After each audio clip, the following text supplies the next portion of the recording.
Une image d'un amas de galaxies, je veux dire la poésie qui s'en dégage, l'inspiration spirituelle que l'on ressent en regardant une image d'un amas de galaxies situé à 5 milliards d'années-lumière de nous, où chaque point sur cette image est une galaxie, la lumière de ces étoiles a quitté ces étoiles avant que notre Soleil et la Terre ne se forment, ce qui signifie qu'aujourd'hui, beaucoup des étoiles sur cette image n'existent plus. Imaginons des civilisations autour de chacune des 100 milliards d'étoiles de ces galaxies. Les civilisations autour de ces étoiles ont peut-être disparu aujourd'hui. Cela ouvre votre esprit à l'émerveillement, même si la science en tant que telle, je le ressens très fortement. Ne fournit peut-être pas une consolation directe. Elle peut et elle doit offrir une consolation spirituelle, pas seulement de l'émerveillement, mais elle doit offrir une consolation spirituelle. Nous racontons des contes de fées à nos enfants pour les consoler et rendre leur vie amusante. Nous leur parlons du Père Noël et du lapin de Pâques. Mais ensuite, nous décidons que, vous savez quoi ? Il vaut mieux pour eux de savoir comment le monde fonctionne vraiment. Et c'est peut-être un peu moins rassurant, mais en fait, savoir qu'ils ont le contrôle de leur vie est en réalité valorisant. Beaucoup d'entre nous, en tant que bons parents, souhaitent apprendre à leurs enfants à devenir autonomes. Pourtant, la religion mentionne fréquemment le troupeau et les enfants. Elle vous traite effectivement comme un enfant. Elle dit qu'il vaut mieux pour vous de croire à une fable qu'à la réalité, et souvent, lorsque je donne des conférences sur la cosmologie, je souligne que les deux choses que la cosmologie moderne nous a apprises sont d'abord que vous êtes bien plus insignifiant que vous ne l'avez jamais pensé, et deuxièmement que l'avenir est misérable. Mais cela devrait vous rendre heureux, pas triste, parce que nous avons tellement de chance d'être en vie aujourd'hui et d'être dotés d'une conscience où nous, pour quelques raisons fortuites, sur une étoile au hasard, dans une galaxie au hasard au milieu de nulle part, nous avons pu développer une conscience, vivre sur une planète relativement paisible. Et donc je pense vraiment que la science peut offrir une véritable consolation en disant « Regardez, une fois que vous acceptez la réalité, c'est libérateur ». Si vous invoquez l'hypothèse de Dieu, le Créateur a fait tout cela, tout être capable de concevoir des particules, des atomes, des molécules, de l'acide, des oxyribonucléiques, des chaînes de protéines, des cellules, des organismes, des planètes, des étoiles et des univers, ne peut pas être simple. Un tel être devrait être aussi complexe, voire plus complexe que ses créations. Ainsi, selon tous les arguments théistes en faveur de l'existence de Dieu, il doit y avoir un Dieu du Dieu qui a créé le Dieu chrétien. Et si vous continuez à avancer cet argument, alors il doit y avoir un Dieu du Dieu qui a créé le Dieu chrétien, et ainsi de suite à l'infini. Maintenant, vous ne pouvez pas simplement dire, eh bien, il faut bien arrêter la chaîne causale quelque part, et moi, je l'arrête à mon Dieu. C'est vous qui avez lancé l'argument, selon lequel il doit y avoir un concepteur derrière le système complexe. Alors, qui a conçu le concepteur? Le concepteur est celui qui n'a pas besoin d'être créé. L'univers et Dieu sont des choses qui doivent être créées. Pourquoi l'un pourrait exister sans avoir été créé et pas l'autre? Non, Dieu n'est pas une chose, mais un agent. Je suis un agent, parce que j'ai été créé, donc Dieu devrait aussi être créé. Les humains sont programmés par l'évolution pour attribuer une intentionnalité au monde environnant. Le sens et le but étaient infusés dans tous les événements quotidiens pour donner un sens à un monde dangereux, difficile et indifférent. Ainsi, des rituels existaient pour le soleil, la lune, les planètes, le vent, la terre et les océans, dans toutes les sociétés.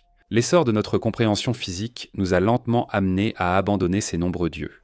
Nous n'avons plus les dieux Mars de la guerre, Poséidon de la mer, ni Thor des tempêtes. Tout le monde ici, ou presque tout le monde, est maintenant athée par rapport à ces dieux. Et pour cause, la science nous a révélé qu'au lieu d'être capricieuse, la nature est régie par un ordre. Cet ordre ne semble pas impliquer de divinité, aucun besoin de divinité. Les lois de la nature, décrites par les mathématiques, des prédictions qui nous permettent non seulement de prévoir l'avenir, mais aussi de le contrôler sans avoir besoin de quelconque intervention surnaturelle. En fait, je suis surpris que demander si Dieu est nécessaire soit considéré comme maléfique. Cesser de poser des questions serait une chose vraiment maléfique. La science nous a appris que nous voulons croire, comme le dit Fox Mulder. Méfions-nous de nos désirs. Comme l'a dit le physicien Richard Feynman, nous sommes les plus faciles à tromper. En tant que scientifiques, nous devons nous entraîner à être sceptiques face à notre envie de croire. Nous devrions tenter de dépasser notre propension naturelle à donner un sens spécifique aux événements. Et les êtres humains sont aussi inévitablement programmés pour demander pourquoi, comme nous l'avons entendu. Mais la question du pourquoi est mal posée, car elle présume une intention. Elle suppose la réponse à la question avant même que vous ne la posiez. Et s'il n'y a pas de but, faut-il forcément qu'il y ait un but? Et la science nous dit qu'il n'y a aucune preuve d'un but.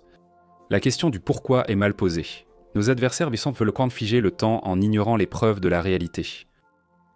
Et donc la science, en nous disant qu'il n'y a pas besoin de but, a réfuté la nécessité de Dieu. Je ne comprends pas pourquoi il serait plus simple de dire que le monde a été créé par un être divin qui a existé de toute éternité, plutôt que de dire que l'univers a existé de toute éternité.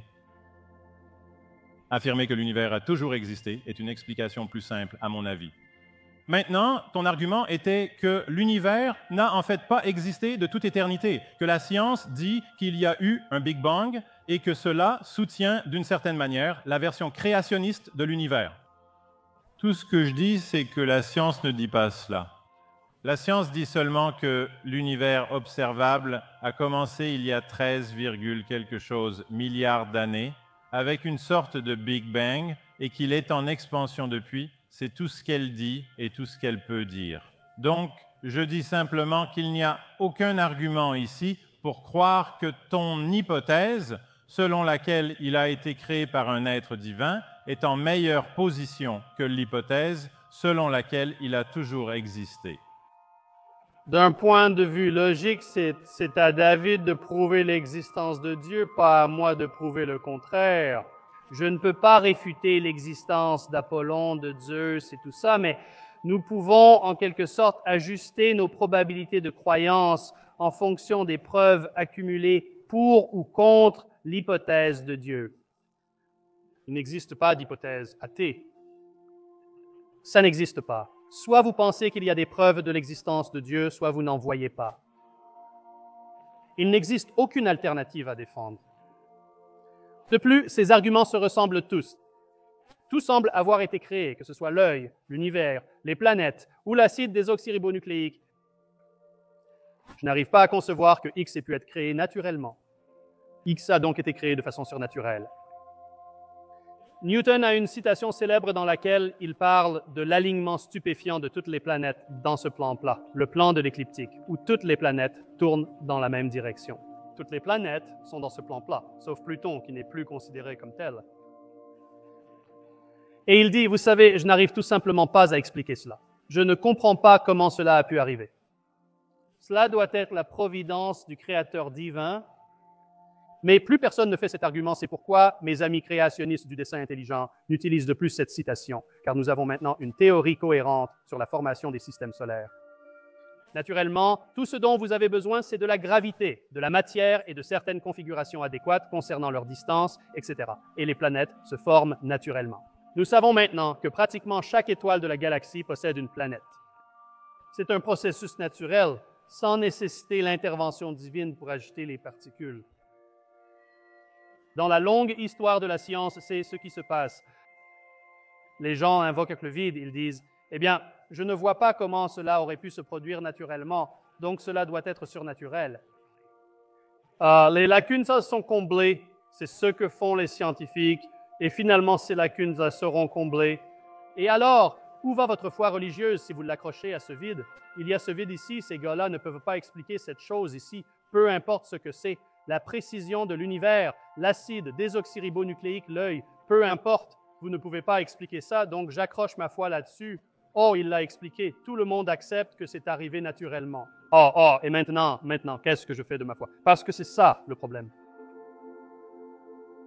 Ceci est une photographie de Cassini de Saturne, c'est une éclipse totale du Soleil, une scène depuis Saturne, mais ce qui est le plus incroyable, et ce projecteur n'a pas la résolution pour le montrer, si vous regardez cette image, dans cette image, juste là, vous verrez un petit point, un point bleu pâle, qui bien sûr c'est la Terre.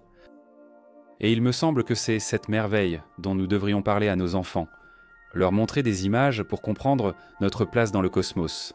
La Terre, le centre où toutes nos épreuves, nos tribulations, nos batailles des politiques et morales se déroulent, c'est ce petit point fragile dans un vide sombre. Je veux dire, c'est ce genre d'histoire que nous devrions raconter pour inspirer nos enfants.